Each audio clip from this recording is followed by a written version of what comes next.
Hello everyone. I may not have the great secrets to tell you here, but there are some hard facts you must know about moving average. And to know those hard facts, you must know the basics of moving average very first. So, to know the basics of moving average, let's get to the chart without any delay. So, here is our chart of Nifty 15-minute chart.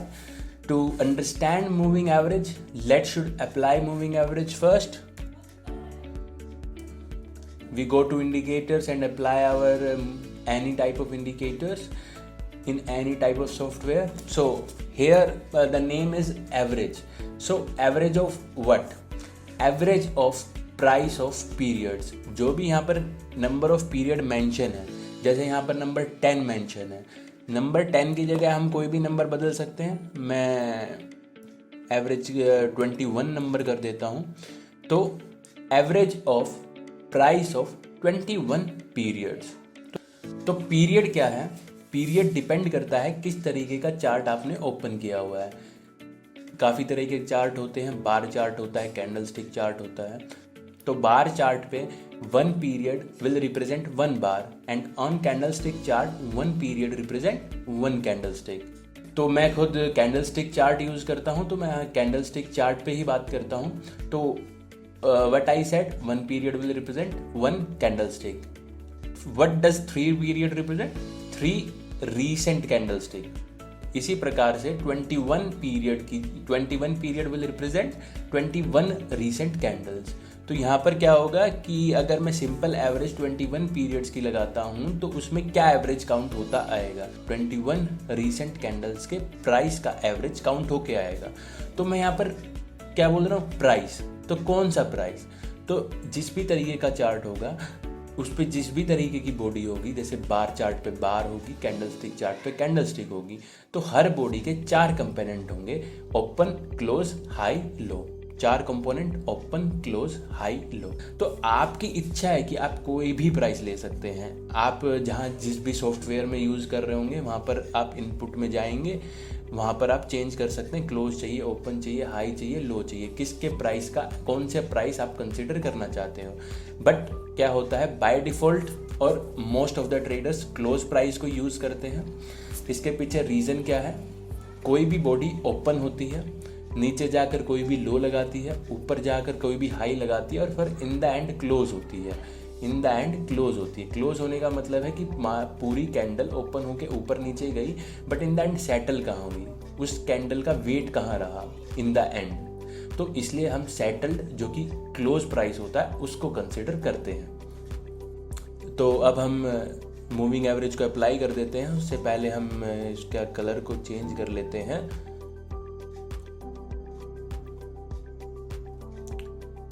तो हमने 15 minute chart पे 21 period की simple moving average को apply कर दिया है.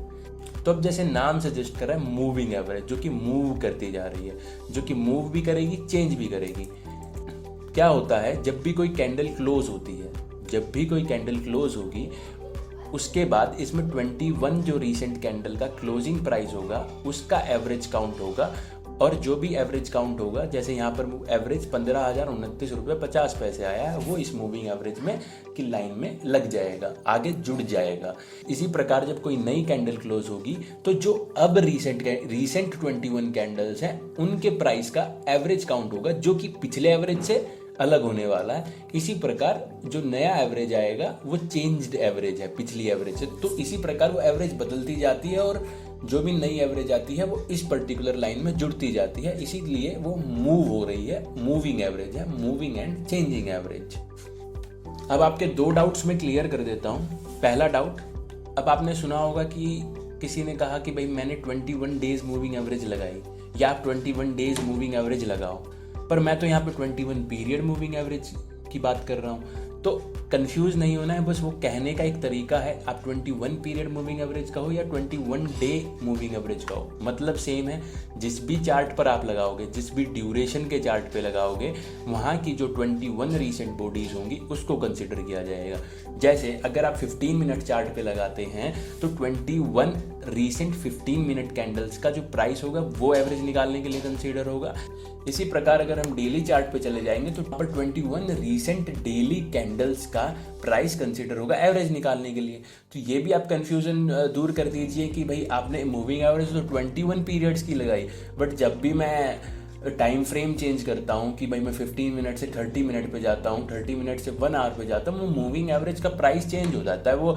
तो इसका डिफरेंस किस लिए है वो मैंने आपको बताया। जब भी हम ड्यूरेशन चेंज करते हैं तो हर कैंडल का ड्यूरेशन चेंज हो जाता है, और मूविंग एवरेज क्या लेती है, रीसेंट कैंडल्स लेती है, वो ड्यूरेशन नहीं लेती है। वो 21 रीसेंट कैंडल्स को कंसीडर करेगी, और जिन 21 रीसेंट कैंडल्स का एवरेज निकाला जा रहा है उस कैंडल की ड्यूरेशन क्या है। 15 मिनट चार्ट पे उस कैंडल की ड्यूरेशन 15 मिनट होने वाली है, 60 मिनट वाले चार्ट पे 60 मिनट होने वाली है, और डेली चार्ट पे उस कैंडल की ड्यूरेशन 1 डे की होने वाली। Now come to the types of moving average. There are various types of moving average, simple, exponential, weighted, etcetera etcetera.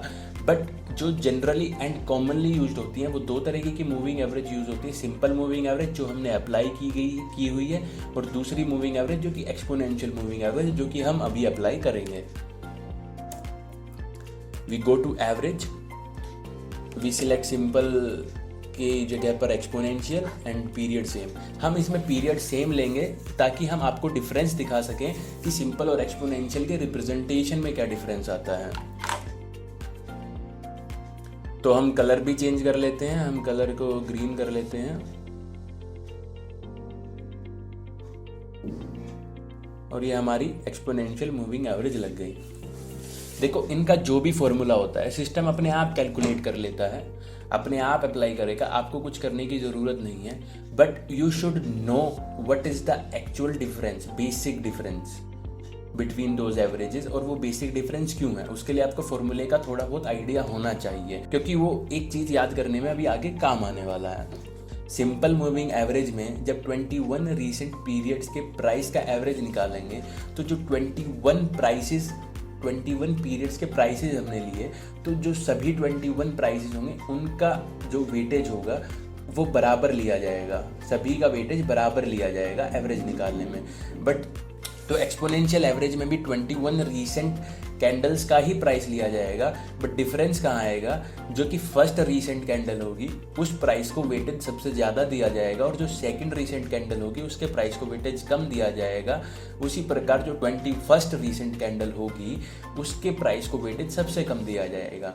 तो इस तरीके से ऑर्डर में चलेगा, जो सबसे रीसेंट प्राइस होगा उसको वेटेज सबसे ज़्यादा दिया जाएगा, और जो सबसे आखिरी प्राइस है उसको सबसे कम वेटेज दिया जाएगा एक्सपोनेंशियल एवरेज निकालने में। तो हमें क्या पता लगा, जब एक्सपोनेंशियल मूविंग एवरेज में जो एवरेज निकाली जाएगी उसमें जो रीसेंट का प्राइस होगा उसका वेटेज ज़्यादा होगा, बल्कि सिंपल मूविंग एवरेज में क्या होगा, जितने भी 21 डेज हैं उनका जो सभी प्राइस का वेटेज बराबर होने वाला है। तो जब हम कंपेयर करेंगे तो हमें पता लगेगा कि जो एक्सपोनेंशियल एवरेज है उसमें रीसेंट प्राइस का वेटेज ज़्यादा फैक्टर्ड इन है। ओके, तो एक्सपोनेंशियल मूविंग एवरेज के लिए जो भी नई एवरेज निकाली जाएगी उसमें रीसेंट के प्राइस ज़्यादा फैक्टर्ड इन होगा। देयरफॉर वो जो रीसेंट का प्राइस मूवमेंट होगा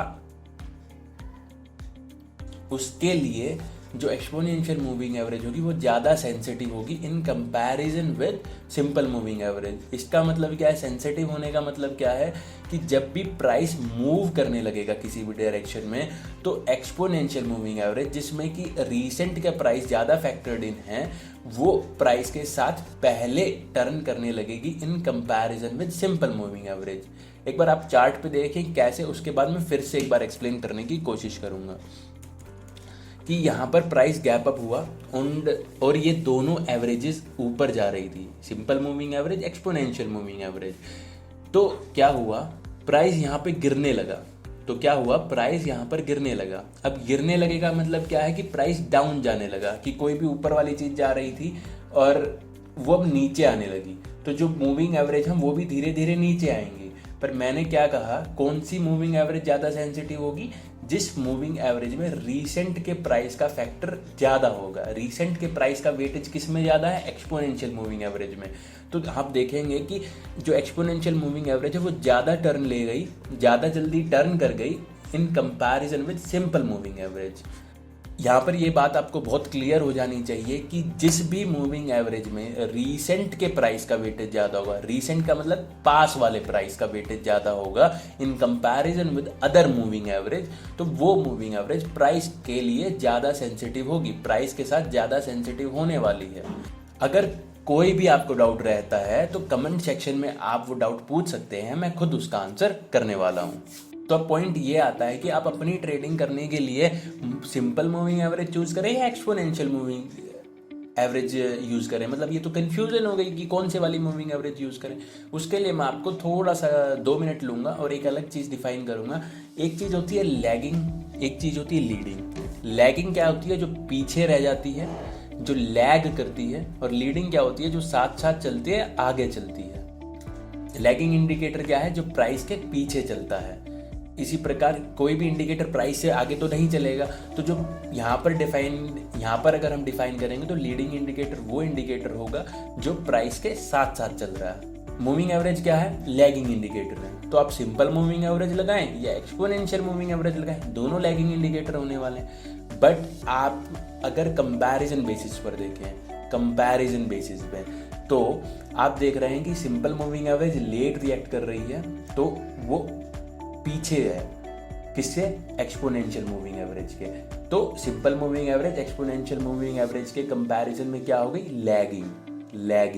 लैगिंग इंडिकेटर। इसी प्रकार आप अगर देखेंगे कि exponential moving average in comparison with simple moving average उससे आगे चल रही है, प्राइस से ज़्यादा सेंसिटिव है, उससे पहले टर्न कर जा रही है, तो ये क्या होगी? लीडिंग इंडिकेटर हो गया in comparison with simple moving average.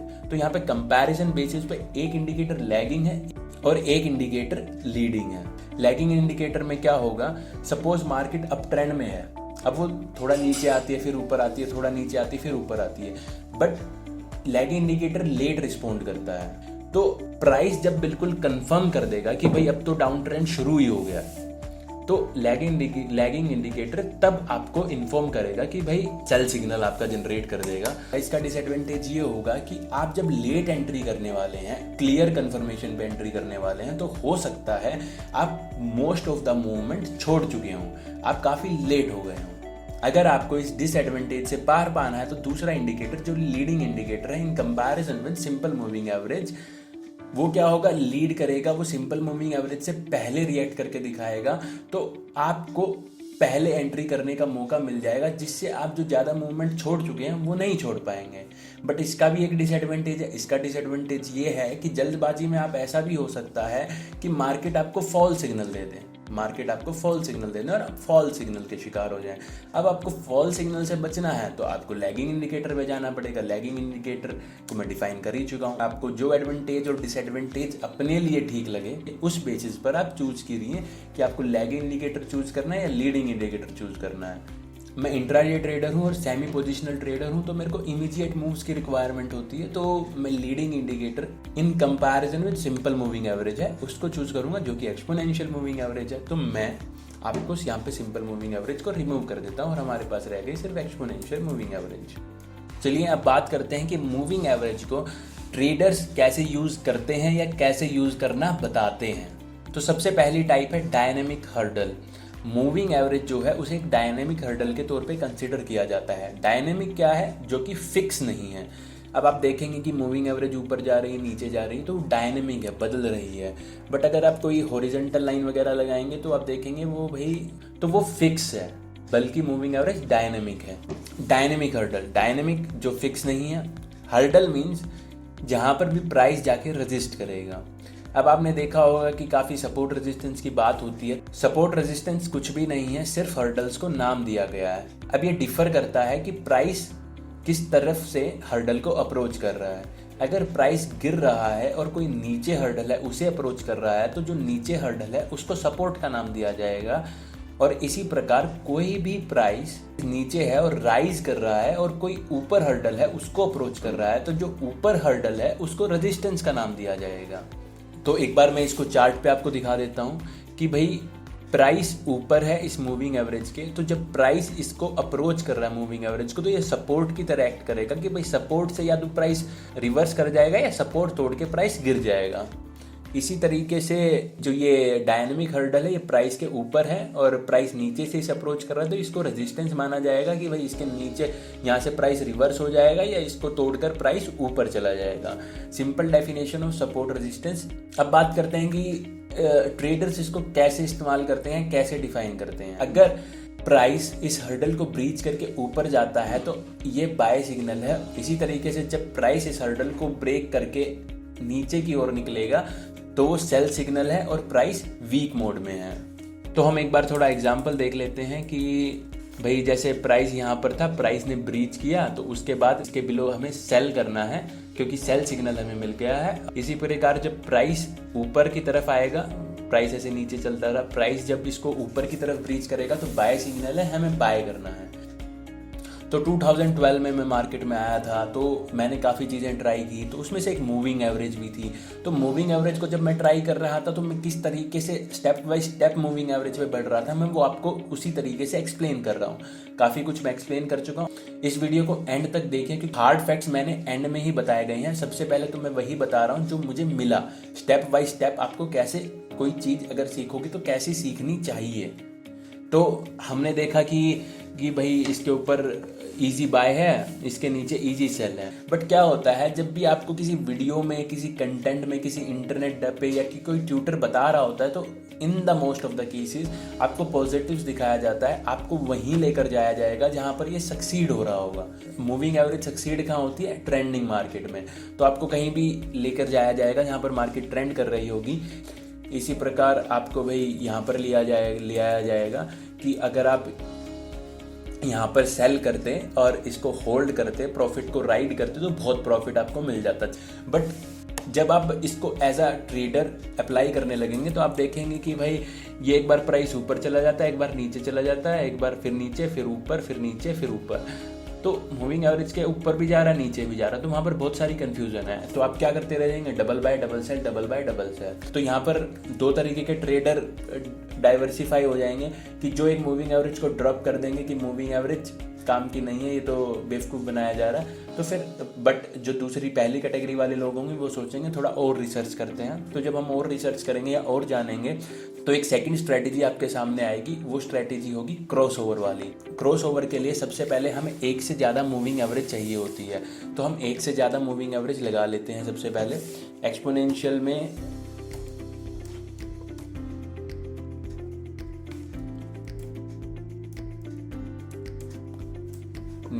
Nine period की हम मूविंग एवरेज लगाएंगे क्योंकि 9 and 21 पीरियड का एक काफ़ी पॉपुलर कॉम्बिनेशन है। आप कॉम्बिनेशन कोई भी लगाएंगे उससे कोई बात का फ़र्क नहीं पड़ेगा, वो मैं वीडियो के एंड में बताऊंगा क्यों नहीं फ़र्क पड़ेगा।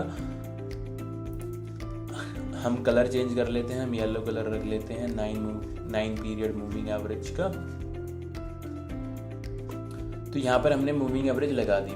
तो क्रॉसओवर में क्या होता है? क्रॉसओवर में एक से ज़्यादा मूविंग एवरेज लेते हैं। तो जो भी हम एक से ज़्यादा मूविंग एवरेज लेंगे तो सब एक मूविंग एवरेज सबसे शॉर्ट पीरियड वाली होगी, फिर कोई एवरेज उससे लॉन्ग पीरियड वाली होगी, फिर जो तीसरी होगी उससे लॉन्ग पीरियड वाली होगी। कैसे? उससे शॉर्ट पीरियड वाली 9 पीरियड की मूविंग एवरेज है, उसके बाद लॉन्ग पीरियड 21 पीरियड की मूविंग एवरेज है। इसी प्रकार अगर हम 50 पीरियड की भी मूविंग एवरेज लगा देते तो वो लॉन्गेस्ट पीरियड की मूविंग एवरेज हो जाती और आप कितनी भी मूविंग एवरेज लगा सकते हैं।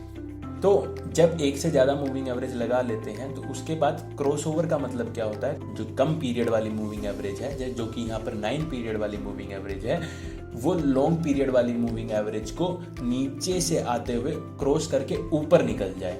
और इसी प्रकार जब शॉर्ट पीरियड वाली मूविंग एवरेज लॉन्ग पीरियड वाली मूविंग एवरेज को ऊपर से अप्रोच करते हुए उसको क्रॉस करके नीचे की ओर निकल जाए, शॉर्ट पीरियड वाली मूविंग एवरेज नीचे की ओर निकल जाए तो वो सेल सिग्नल होगा।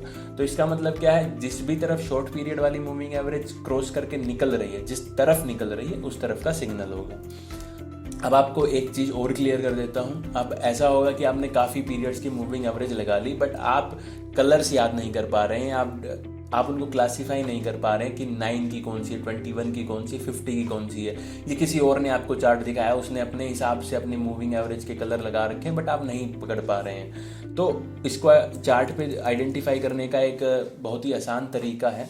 अभी आप थोड़ा सा रिकॉल कीजिए, मैंने आपको बताया था सिंपल मूविंग एवरेज और एक्सपोनेंशियल मूविंग एवरेज का डिफरेंस, जिसमें मैंने कंक्लूड ये किया था जिस भी मूविंग एवरेज में रीसेंट के प्राइस का वेटेज ज़्यादा होगा, वो प्राइस के साथ ज़्यादा सेंसिटिव होगा in comparison with other moving average, जिसमें ज़्यादा लंबे पीरियड के प्राइस को एवरेज निकालने के लिए कंसीडर किया गया है। तो यहाँ पर क्या है, जो 9 पीरियड की मूविंग एवरेज है और 21 पीरियड की मूविंग एवरेज है, अगर इनको कंपेयर करें तो जो 9 पीरियड की मूविंग एवरेज उसमें शॉर्ट पीरियड है, मतलब रीसेंट का जो प्राइस है उसको कंसीडर किया गया है। 21 पीरियड वाली मूविंग एवरेज में क्या है कि 21 पीरियड के प्राइस का एवरेज लिया गया है, तो यहाँ पर बड़ा पीरियड कंसीडर किया गया है। तो जो भी एवरेज निकाली जाएगी, दोनों की एक एक एवरेज निकलेंगी जो कि मूविंग एवरेज में जुड़ती जाएंगी। तो जो 9 पीरियड में मूविंग एवरेज निकल रही होगी उसमें सिर्फ रीसेंट प्राइस का वेटेज होने वाला है। तो जिसमें भी रीसेंट का प्राइस का वेटेज ज़्यादा होने वाला है वो प्राइस से ज़्यादा सेंसिटिव होगी, प्राइस के मूव होने पर वो ज़्यादा जल्दी एक्ट करेगी। तो मैं आपको चार्ट पे भी एक बार दिखा देता हूँ। तो यहाँ पर आप देखेंगे कि प्राइस गैप अप हुआ, प्राइस फ्लैट था, दोनों मूविंग एवरेज आराम से थोड़ा सा ऊपर की तरफ ही मूव कर रही थी। तो एकदम यहाँ पे प्राइस गिरता है, तो रीसेंट के टाइम पे प्राइस गिरा, जिसमें भी रीसेंट के प्राइस का वेटेज ज़्यादा होगा वो पहले एक्ट करेगी। तो दोनों में आप देखेंगे कि येलो वाली ने पहले नीचे की तरफ टर्न कर दिया है और ग्रीन वाली मूविंग एवरेज ने बस थोड़ा सा एक्ट किया है in comparison with yellow moving average, क्योंकि येलो आप यहाँ पर देखेंगे तो 9 पीरियड वाली है और ग्रीन 21 पीरियड वाली है। तो हमें क्रॉसओवर का क्या फ़ायदा है, क्रॉसओवर में वो वाली कन्फ्यूज़न दूर हो जाती है कि प्राइस हर्डल के एक बार ऊपर जा रहा है एक बार नीचे जा रहा है। तो जब क्रॉसओवर होगा तब ट्रेड करेंगे, क्रॉसओवर का इस्तेमाल करते हैं। तो क्रॉसओवर में अगर हम देखेंगे बाय सेल सिग्नल, तो यहाँ पर हम जैसे देखेंगे कि भाई ये दोनों मूविंग एवरेज फ्लैट थी, इस मूविंग एवरेज ने प्राइस फॉल होने पे पहले एक्ट किया, तो ये शॉर्ट पीरियड वाली मूविंग एवरेज है और शॉर्ट पीरियड वाली मूविंग एवरेज क्रॉस करके जिस तरफ निकलेगी उस तरफ का सिग्नल होगा। तो इस हिसाब से यहाँ पर हमारा सेल सिग्नल जनरेट हो जाएगा। इसी प्रकार हम एक बाय सिग्नल की भी बात कर लेते हैं कि अगर यहाँ पे शॉर्ट पीरियड वाली मूविंग एवरेज येलो वाली है जिसने लॉन्ग पीरियड वाली मूविंग एवरेज को ब्रीच करके ऊपर की ओर निकला, तो बाय सिग्नल आ गया और ये बाय रहा। तो यहाँ पर मैं सिर्फ अभी आपको एंट्री की बात कर रहा हूँ, जो आपको ट्रेडर्स बताते हैं अपनी वीडियोस में या किसी भी क्लासेस में, कोर्सेज में, उस पर आपको चार्ट पे वहीं स्पॉट करवाया जाएगा जहां पर ये वर्क कर रहा होगा। और मूविंग एवरेज मैंने पहले भी बताया ट्रेंडिंग मार्केट में काम करने वाली है, कंसोलिडेटेड मार्केट में काम नहीं करने वाली है। तो मैंने एंट्री की बात करी, आपको ऐसे पूरी मूवमेंट भी दिखाई जाएगी कि भाई आप यहाँ बैठते, यहाँ पर एग्जिट करते, आपको 10% मिला, 5% मिला, निफ्टी में 400 पॉइंट मिले, 500 पॉइंट मिले, ठीक है। तो ये दूसरी कैटेगरी के लोग हो गए। तो कुछ खुराफती दिमाग थे, उन्होंने सोचा कुछ और भी चीज़ ऐड करते हैं। तो एक कैटेगरी के लोग वो होते हैं जो इसमें एक्स्ट्रा इंडिकेटर यूज़ करते हैं, कोई MACD यूज़ कर लेता है, कोई RSI यूज़ कर लेता है। तो आपको मैं ये क्लियर कर देता हूँ कि ज़्यादा नॉइज़ क्रिएट करने की इसमें कोई ज़रूरत नहीं है, क्योंकि मैंने क्या बताया, मूविंग एवरेज तभी काम करेगी जब मार्केट ट्रेंडिंग होगी। और सभी इंडिकेटर का क्या रोल है, वो इंडिकेटर तभी आपको क्लियर बाय सेल सिग्नल देंगे जब मार्केट ऑलरेडी ट्रेंडिंग होगी। ट्रेंड शुरू होने से पहले कोई भी इंडिकेटर आपको सिग्नल नहीं देने वाला। तो जो चीज़ आपको सिर्फ चार्ट पे देखने से क्लियर हो जाएगी, और आपको चार्ट भी देखने से क्लियर ना हो तो आपने मूविंग एवरेज लगा रखी है कि भाई मूविंग एवरेज के नीचे रह रहा है प्राइस, तो वहाँ पर आपको क्लियर हो गई है। तो आप RSI और MACD ऐड करके एक्स्ट्रा नॉइस क्रिएट ना करें, ठीक है। इसमें एक कैटेगरी के लोग और होते हैं जो इसमें ट्रेंड लाइन वगैरह लगा के इस चीज़ को थोड़ा और फिल्टर करते हैं, थोड़ा और एफिशिएंट बनाने की कोशिश करते हैं। जिस तरीके से उन्होंने यहाँ पर मार्केट उठाया और ऐसे ट्रेंड लाइन लगा दी, और वो इस तरीके से एक्ट करेंगे कि भाई यहाँ पर भी सिग्नल मिल गया और ट्रेंड लाइन ब्रीच करेगा तो हमारे पास डबल कन्फर्मेशन हो जाएगी। तो ओवर कन्फर्मेशन के लिए इस चीज़ का इस्तेमाल किया जाता है, जिस प्रकार थर्ड कैटेगरी वाले ट्रेडर थे जो ओवर कन्फर्मेशन के लिए RSI और MACD का यूज़ कर रहे थे। तो ओवरऑल इन तरीक़ों से आपको ट्रेंड लाइन का यूज़ बताया जाएगा, आपको मार्केट में दिखाया जाएगा। इस तरीके से आप अगर एंट्री लेते तो आप इस तरीके से ट्रेंड राइड करते, इतना मूवमेंट लेते, उतना मूवमेंट लेते हैं। तो यहाँ पर मैंने वो सभी तरीके डिस्कस किए जो भी ट्रेडर या ट्रेनर आपको बताने वाले हैं। तो पहले वाला dynamic hurdle complete waste of time, उसकी कोई ज़रूरत नहीं है। तो जो दूसरा क्रॉसओवर है वो बेटर सिग्नल देता है, क्लियर सिग्नल देता है। फिर तीसरी कैटेगरी है जिसमें अदर इंडिकेटर यूज़ करने हैं, तो वो मैंने बताया कि भाई आपको नॉइज़ क्रिएट करने की कोई ज़रूरत नहीं है। और एक चौथी टाइप जिसमें कि एक तरह से trend line, horizontal line, support या रेजिस्टेंस का यूज़ किया जाएगा, वो भी तरीका सही है।